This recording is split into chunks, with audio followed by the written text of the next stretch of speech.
자, 오늘도 좋은 날입니다. 자, 어제 우리가 그냥 로마서 8장에 대한 그런 말씀을 나누었습니다. 우리가 이제 하나님의 뜻과 목적을 이루어지는 그러한 방향을 향해서 나가고 있습니다. 그것이 전반적인 로마서에 대한 이야기, 말씀입니다. 그래서 첫 번째 우리에게 근본적인 문제였던 범죄한 죄들과 또 우리의 허물들이 바로 그리스도의 십자가의 피로 완전히 해결됐다. 그럴지라도 우리 안에는 이 육신이라는 또 옛사람이라는 죄의 권능이 남아있는데 바로 이것이 어떻게 해결되는가? 그것은 바로 그리스도의 십자가, 즉 우리 옛사람이 그리스도와 함께 죽었음을 우리가 봐야 된다. 영적으로 그것이 이미 이루어진 사실이구나. 이렇게 영적인 눈이 열려서 그것을 보게 되고 그러면 결국 우리는 그것을 믿게 되죠. 믿으면 바로 우리 안에 이제 성령이 역사하셔서 그 일을 이루시는 줄 믿습니다. 그래서 어제 우리가 특별히 로마서에 또 성경 전체에 우리가 구원받기 전에는 아담 안이라는 영역에 있었지만 주 예수를 믿는 그 순간 우리는 그리스도 안이라는 그 영역 안으로 옮겨져 있다. 근데 이 아담과 그리스도 안은 교리적인 단어가 될 수밖에 없지만 실제로 우리가 기도하면서 체험할 때 바로 아담 안에 있다는 것은 바로 우리가 육신 안에 있다는 뜻이고 이 그리스도 안에 있다는 것은 실제적으로 우리가 영 안에 있는 것이다.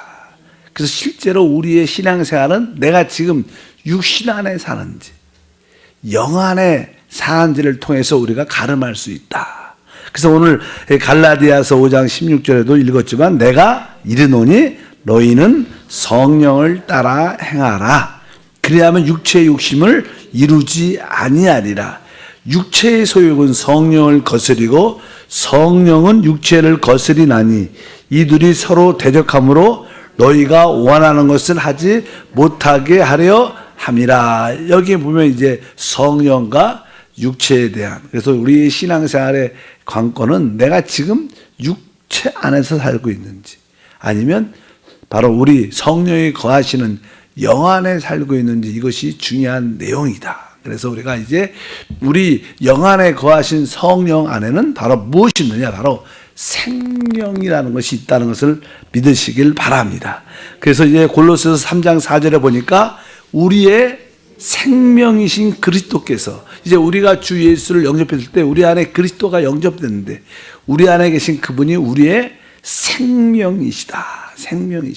그래서 그분 안에는 바로 생명의 뭐가 있어요? 성령의 법이 바로 우리를 죄와 사망의 법에서 해방할 것이라고 말씀을 합니다. 그래서 요한 1서의 핵심도 또 증거는 이것이니 하나님이 우리에게 뭘 줬어요? 영생이 바로 하나님의 생명을 말하죠. 그러니까 우리가 하나님이 우리 안에 영생을 주셨는데 그것이 바로 생명이신 그리스도고 그 생명 안에 생명의 성령의 법이라는 것이 있기 때문에 바로 우리가 그렇게 심도하는 죄와 사망의 법을 이기는 길이 열려 있는 줄 믿습니다. 그래서 이제 로마서 8장 이야기가 나오죠. 8장 1절과 2절을 보니까 그러므로 이제는 그리스도 예수 안에 있는 자에 결코 정죄함이 없나니 이는 그리스도 예수 안에 있는 바로 생명의 성령의 법이 죄와 사망의 법에서 너를 해방하였다. 이렇게 말씀하면서 이제 로마서 이제 7장을 드디어 우리가 넘어서 로마서 8장에 성령에 대한 그런 말씀을 가지고 들어와 있습니다. 이제 우리의 신앙생활은 바로 우리 육체는 연약해서 하나님의 율법을 지킬 수 있지 않습니다. 그래서 바로 주님은 이 땅에 오셔서 바로 육신의 몸으로 오셔서 육신이 십자가에서 죽으심으로 바로 육체의 근본적인 문제를 해결했다. 로마서 8장 3절과 4절에 써 있습니다. 읽어보니까 율법이 육신으로 말미암아 연약하여 할 수 없는 그것을 하나님은 하시나니 곧 죄로 말미암아 자기의 아들을 죄 있는 육신의 모양으로 보내어 죄를 정하사. 항상 우리 이 육신 안에는 아까 죄와 사망이라는 것이 있어요. 우리가 실패하는 이유가 무엇입니까? 육신을 따라서 살아서 그래요. 왜? 육신 안에는 보이지 않게 아주 죄와 사망의 권세가 있기 때문에 육신을 따라 살면 처음에는 반짝할지 모르지만 시간이 지나면 다 실패하고 멸망할 수밖에 없어요. 그래서 이 육신은 하나님 법을 지킬 수도 있는 능력도 없기 때문에 주님이 육신의 모양으로 왔다는 것은, 여기 보면 육신의 모양으로 왔다는 것은 그분에게는 육신의 형태는 있었지만 죄가 없다는 거예요. 그분은 죄 없이 성령으로 잉태되신 줄 믿습니다. 그래서 그분이 인류의 육신을 대신해서 그분이 십자가에서 육신의 죄를 정하사, 그러니까 육신 안에 있는 죄와 사망, 사단을 심판하셨다는 거예요. 사실 주님이 십자가에서 몸이 찢기심, 육신이 죽으심은 사실 그 육신 안에 있는 죄, 사망, 사단이 심판받는 역사인 줄 믿습니다. 이것이 뭐예요? 하나님의 비밀이었어요. 그래서 어떻게 사단이 깨어졌는가? 사단은 바로 사람의 육신 안에 자신을 넣어둠으로 사람을 장악하고 하나님 뜻을 대적하고 승리했다고 생각했지만 그것이 바로 그의 덫이 됐습니다. 육신이 사단의 덫이 돼서 결국 육신 안에 갇혀있는 사단이 십자가에 못 박힘으로 죄에서 정했다. 육신의 죄를 정했다. 이제 우리는 4절에 보면 뭐라고 썼냐면 육신을 따르지 않고 그 영을 따라 행하는 우리에게 율법의 요구가 이루어지게 하라십니다. 우리의 힘으로, 육신으로, 우리의 열정으로는 율법을 지킬 수 없지만 이제 우리 영 안에 계신 그 영, 바로 영 안에 계신 성령이죠. 그 영을 따라 행하는 우리에게 뭐가 이루어져요? 율법의 요구, 율법을 진짜 우리 힘이 아니라 성령의 힘으로 지킬 수 있는 그런 능력을 얻게 됐다는 거예요. 그래서 우리의 신앙생활은 바로 우리 안에 계신 성령을 따라 사는 거예요. 여러분들이 여러분 자신을 기대해서는 안 됩니다. 여러분 자신을 신뢰해서는 안 됩니다. 자신을 사랑할수록 여러분들은 더 쓴맛을 많이 보게 될 거예요. 그러나 이제 나는 내 옛사람이 끝났기 때문에 나는 내가 사는 게 아니라 내 안에 그리스도가 사신다. 그러면서 여러분들이 그리스도이신 성령을 따라 행할 때 모든 것이 이루어지는 축복이 함께할 줄 믿습니다. 성경은 이제 우리 믿는 사람들은 다 하나님의 아들, 자녀가 되죠. 그래서 참된 하나님의 아들은 어떠한 사람이냐? 8장 14절에 보면 무릇 하나님의 영으로 인도함을 받는 사람은 곧 하나님의 아들이라. 뭐 아들이라는 것은 당연하게 그 하나님의 생명을 소유한 자죠. 우리는 하나님의 생명을 가진 자인 줄 믿습니다. 근데 하나님의 참된 아들로서의 삶이 무엇인가? 바로 하나님의 영, 성령의 인도를 받는 거예요. 우리의 신앙생활은 바로 우리 안에 계신 성령의 인도를 따라 사는 줄 믿습니다. 그래서 성경에 보면 우리가 하나님의 아들들이 됐고, 그래서 우리는 아들은 하나님의 아들로 영광스럽게 변화되는 그런 가정 가운데 있다. 그래서 8장을 읽어보니까 하나님이 미리 아신 자들을 또한 그 아들의 형상을 본받게 하기 위하여 미리 정하셨으니 이는 그로 많은 형제 중에서 맏아들이 되게 하려 하심이나. 이것은 바로 우리 예수님이 부활하실 때 원래 그분은 죽음과 부활을 통하기 전에는 독생자 아들이셨습니다. 근데 그분이 뭐예요? 하나의 미랄로 죽음으로, 하나의 미랄이 땅에 떨어 죽으면 많은 미랄이 30배, 60배, 100개 알이 맺지 않습니까? 그러니까 이제 그런 첫 번째 하나님이 볼 때는 맏아들이 되고, 우리는 뭐예요? 그의 형제들이 되고, 하나님한테는 많은 아들들이 된 줄 믿습니다. 이것은 동일한 생명을 가지고 있다. 동일한 하나님의 자녀가 됐다는 거예요. 그래서 여기 보니까 그 예수님이 형제 중에서 맏아들이 되려 하심이라. 그리고 또 30절에 보니까 또 미리 정하신 그들을 또한 부르시고, 여러분을 부르셨죠. 하나님이 부르시고 또 그들을 어떻게 예수의 이름으로 피로 우리를 의롭다 하셨다는 거예요. 의롭다 하셨고 그 다음에 뭐예요? 그들을 또한 영화롭게, 여러분들은 이제 하나님의 아들 영광스럽게 만들어낼 겁니다. 그래서 이 우주와 이 땅을 어떻게 상속자로 주시는 거예요. 그래서 우리가 얼마나 위대한 존재인 것을 우리가 확실히 깨달아야 될 줄 믿습니다. 이제 우리 안에 이 성령이 오셨죠. 우리는 이제 그 성령을 따라 사는데, 이 성령을 따라 살 때는 어떠한 결과를 갖고 오냐면, 바로 나도 성령을 따라 살고 여러분도 하나님의 성령을 따라 살면 그 성령은 한 성령이에요. 그러니까 우리 모두가 하나가 된다는 거예요. 그래서 교회 생활에 실제 우리 안에 성령이 오신 주된 목적은 내 개인적인 유익 뜻도 있지만 그것은 부수적인 것. 성령이 우리 안에 오신 것은 바로 우리 구원받은 모든 하나님의 아들이 뭐예요? 하나 되는 거예요. 하나님은 크신 분인데 그 하나님의 그 크심을 개인이 다 표현할 수 있잖아요. 개인이 다 나타낼 수 있잖아요. 그래서 그분은 하나님의 영광을 나타내는 그분의 몸이 필요한데 바로 우리 구속받은 모든 자들이 한 몸이 되는 거예요. 하나가 되는 거예요. 그런 이야기를 쭉 말씀합니다. 그래서 저는 로마서 아까 6장도 지났고 7장도 지났고 지금 8장이 끝나고 나서는 이제 9장과 10장, 11장은 왜 하나님이 이스라엘을 택하셨고 다시 이렇게 버리셨고 다시 회복하는가, 그런 이스라엘의 구원에 대한 이야기가 쭉 기록되어 있고, 그 다음에 8장부터는 사실 12장으로 가요. 원래는 12장하고 맥락이 이어져 있죠. 거기는 이제 첨가 부수적으로 이제 이스라엘이 어떻게 구원받는가는 9장부터 쭉 기록되어 있죠.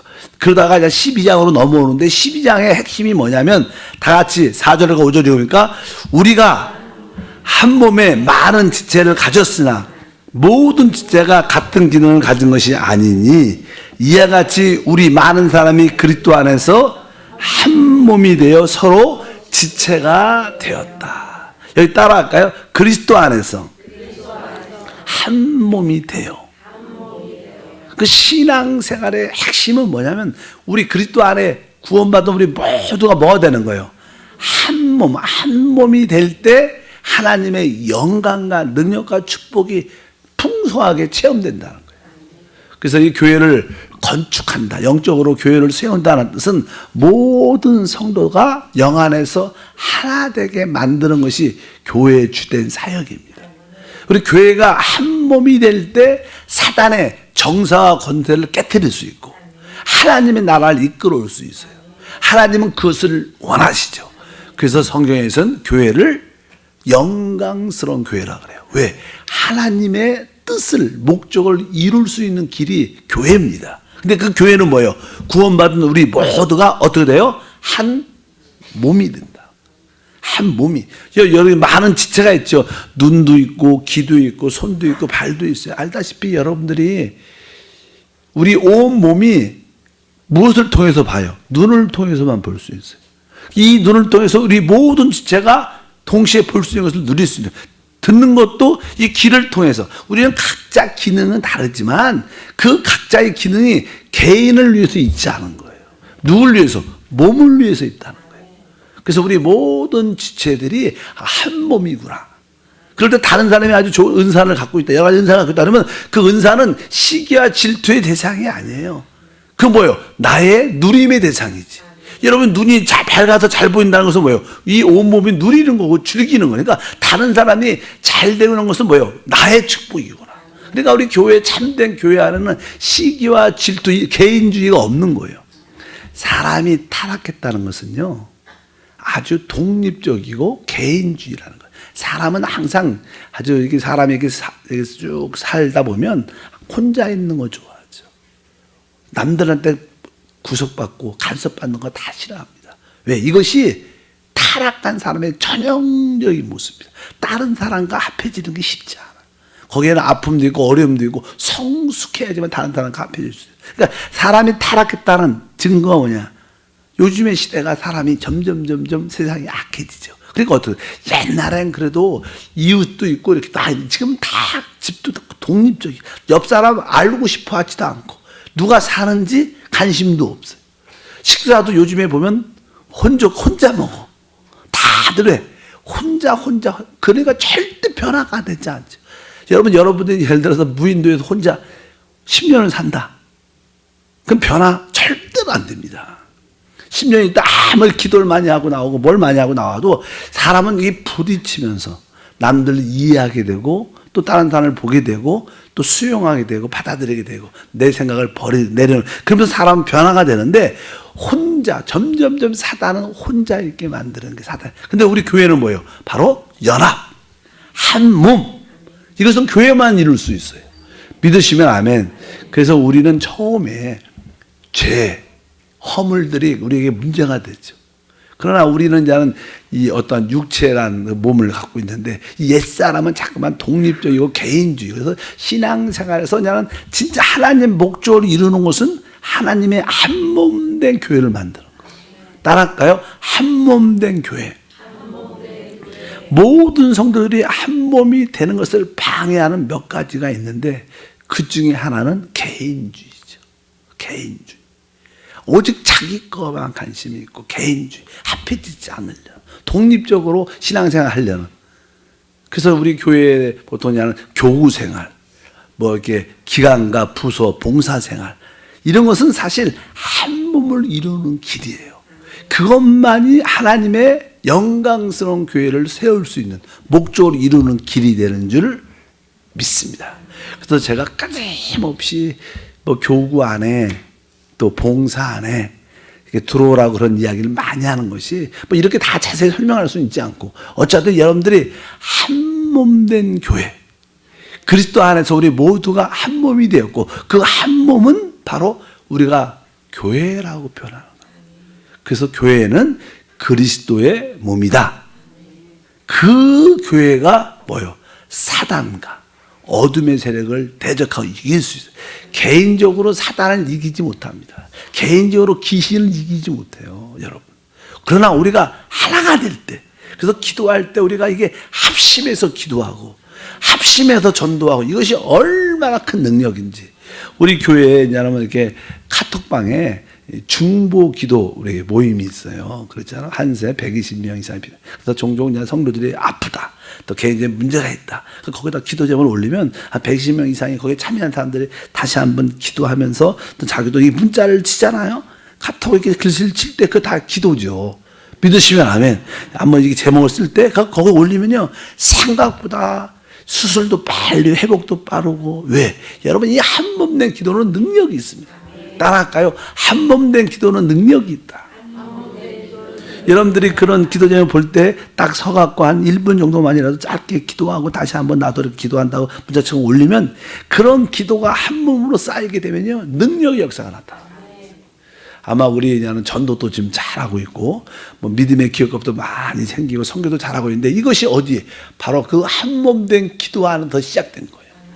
바로 여러분들이 그 귀한 동력자인 줄 믿습니다. 새벽을 깨우는 120명이니까. 우리의 이러한 연합된 한 몸 된 기도가 있어서 뭐요? 영광스러운 교회가 이렇게 만들어지는 거예요. 그럴 때 하나님의 뜻과 목적이 이 땅에서 이루어지고 있는 것이다. 그러니까 여러분들이 하나님께 최고의 봉사를 할지를 믿습니다. 그래서 우리는 이제 그것이 바로 하나님께 드리는 의의 봉사가, 로마서 12장에 보면 이제 써 있어요. 11절에 그러므로 형제들아 내가 모든 자비하심은 너희를 권한다, 이렇게 해서 그러므로 형제들아 이렇게 말해요. 전에는 그냥 개인적으로 사람들인데 이제 우리가 다 모여 하나님의 생명을 받고 부활의 생명, 하나님의 생명을 다 가졌기 때문에 이제 한 몸 됐기 때문에 우리가 형제들, 우리 모두가 다 한 몸, 그럴 때 몸이 된 줄 믿습니다. 그래서 여기에 쭉 그런 말씀이 기록되는 걸 보고, 아, 로마서 이제 이 7장을 지나 8장에 오면 성령이 우리 안에 오신 주된 목적은 바로 우리가 성령을 따라 살 때마다 하나님 율법을 다 이루어낼 수 있을 뿐만 아니라 이 성령을 따라 살 때 다른 모든 성도들과 한 몸이 되는, 합당한 봉사를 갖게 되는 그러한 과정을 갖게 되는구나.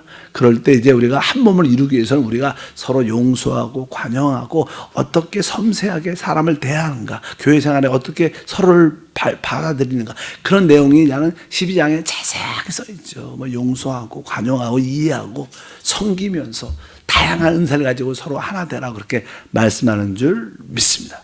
그래서 이런 과정 가운데, 아, 우리 안에 계신 그 성령, 생명의 법조차도 왜 그걸 주셨는가? 바로 그리스도 안에서 한 몸이 되라고 주신 거예요. 그럼 내가 지금부터 하나님, 내가 죄뿐만 아니라 육신뿐만 아니라 내가 개인주의에서도 벗어나게 하소서. 그래서 교회를 회파하는 가장 큰 나쁜 거는 뭐예요? 개인주의. 개인적으로는 죄와 허물들이 나쁘죠. 개인적으로 신앙생활. 그러나 교회 입장에서 볼 때는 하나를 되지 못하게 하는 게 뭐예요? 바로 개인주의죠.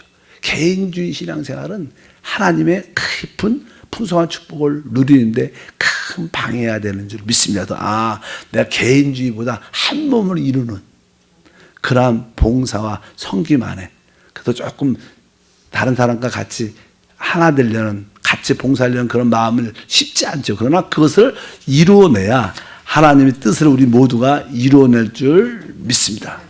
다시 한번 그리스도 안에서 한 몸이 되어 그리스도 안에서 한 몸이 되어 네, 그러면 사실 우리 안에 성령이 계시기 때문에 우리는 그 성령을 따라 사는 거예요. 그런데 여러분들이 그 성령이 안에서 기름 부음을 줄 때 어떠한 내적인 느낌을 줄 때 우리는 거기에 어떻게 순종해야 돼요. 그래서 여러분들이 처음에는 영적으로 어릴 때는 그렇지 않지만 이제 여러분들이 어떤 세상적인 어떤 술을 먹고 만약에 담배를 피고 또 이렇게 남들을 험담하고 이렇게 비판하고 좋지 않은 일을 할 때 전에는 그런 내적인 느낌이 별로 없습니다. 그래도 당연하고 재밌게 신나서 그런 얘기도 많이 했죠. 또 술도 친구들과 재밌게도 많이 먹고. 근데 어느 순간부터 여러분 안에 생명의 법이 역사할 때 여러분 안에 마음이 편치 않는 느낌이 같습니다. 이제 술을 먹어도 옛날엔 즐거웠는데 마음이 안 편해. 담배를 펴도 그것이 나쁘다 좋다 이런 문제는 아니에요. 근데 어느 순간부터는 마음이 편치 않아. 그러니까 마음이 편치 않으니까 옛날에 그 느낌이 없어지죠. 또 옛날에는 남을 비판하고 정죄하고 안 좋은 얘기를 막 해도 아주 재밌게 했었는데 어느 순간부터는 그런 말을 해도 내 안에 편치 않고 불편한 느낌이 있어요. 그건 뭐예요? 하나님이 여러분을 생명으로 이끌어가는 거예요. 결국 여러분들은 우리 안에 있는 그 생명의 법의 느낌을 따라 살면 점점 거룩해집니다. 왜? 하나님은 여러분을 티나 흠이 없게 영광스러운 교회로 만들어가는 과정 가운데 있습니다. 여러분들 그래서 믿지 않더니 여러분들은 그렇게 될 겁니다. 왜? 하나님은 그렇게 계획하셨어요. 그 이끌어 가시는 줄 믿습니다. 그래서 항상 여러분 안에 또 이제 여러분들 안에도 아까 말씀드린 것처럼 나도 이제 봉사할 때가 됐는데 이런 느낌이 다 들어요. 그럴 때요, 이제 여러분들이 순종하시면 생명의 놀라운 역사가 나타나면서 기쁨과 평강과 자유와 해방과 아주 축복이 나타날 것을 믿습니다. 여러분 안에 계신 생명이신 그리스도를 따라 살기를 축복합니다. 하나님 아버지 진심으로 감사합니다. 우리 신앙생활에 가는 과정을 다시 한번 말씀으로 나누고 있습니다. 이 복음에 대한 핵심을 우리 모든 성도가 확실히 이해하게 하시고 우리가 지금 어떤 위치에 서서 어떤 목표를 향해서 가고 있는 것을 깨닫게 하사 하나님이 이루신 그 놀라운 복음 안에서 축복 안에서 마음껏 누릴 수 있도록 축복해 주시고 개인적인 많은 문제들도 있지만 이미 그것이 주 안에 있으며 주 안에서 이루어짐이 깨달아지고 믿어질 수 있도록 축복해 주옵소서. 지혜와 계시형을 주셔서 모든 것이 성취됨을 알게 하옵소서. 예수 이름으로 기도하옵나이다. 아멘.